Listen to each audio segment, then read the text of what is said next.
he won it, and then while I was his roommate with him, his wife, and when he went on the show, his wife was like 5 months pregnant, and then he was like, hey, Kendall, do me a favor, take care of her, help her go to the hospital, like doctor's appointments, if she needs something, help her out. I was like, yeah, no problem. He's like, I'll take care of you. And as the day he got off the show, he's like, dude, if you want to be on the Ultimate Fighter, you're on. They're doing your weight the next season, and they love me. And then I was just like, yeah, hell yeah. And then fucking 2 months later, they called me. Said, hey, do you want to be a contestant on the Ultimate Fighter season 3? I was like, I'm dumb, but I'm not that dumb. I was like, yeah, of course. And then at first I was an alternate, and then I met with the executives for Spike, and they kind of really liked my personality. Obviously, the way I talk different from most people. We got a lot of pidgin, and how local people talk. It's our local Creole here. A lot of F-bombs, they liked it, so the rest is history. I went on the Ultimate Fighter, prayed that Tito Ortiz picked me. He picked me, and then from that point on, I was just like, okay. I knew Caleb Starnes because he did a couple privates with my coach, and I knew he was a black belt, and I rolled with him before, and he destroyed me before we went on the show. So I was just like, okay, I'm on Tito's team, he's on Shamrock's team. I know I'm gonna be with him in the final. I just believed it. You know what I mean? Your mind is your strongest weapon. You know what I mean? If you you can do anything if you believe that shit. You know what I mean? Yeah. So I told myself I was gonna beat this fucker. He's not gonna submit me. He's not gonna do anything to me. And then sure enough, I took every day as a learning experience.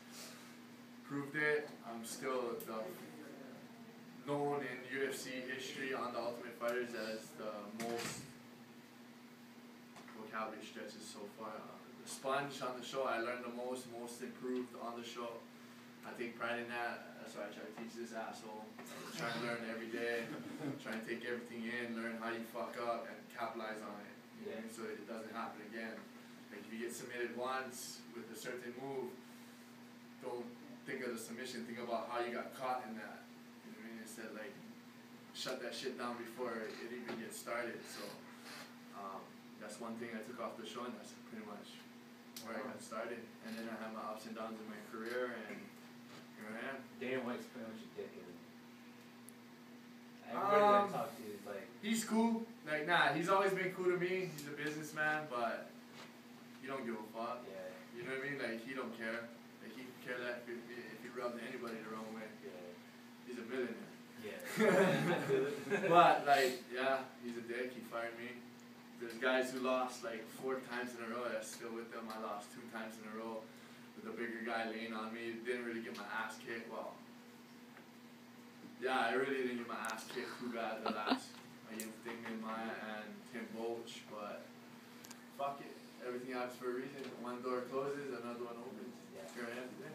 And I love it. Now I get to fight. I always wanted to come, ever since I got into Ultimate Fighter, I always wanted to come home, fight. Fuck. The state wasn't going to let the UFC come.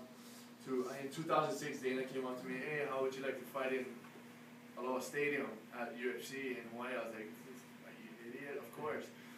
And politics kind of shut that down. Yeah. And kind of was it's still an ongoing process for them to bring the UFC here. But hopefully, Governor Abercrombie, yeah, he's the governor. Yeah.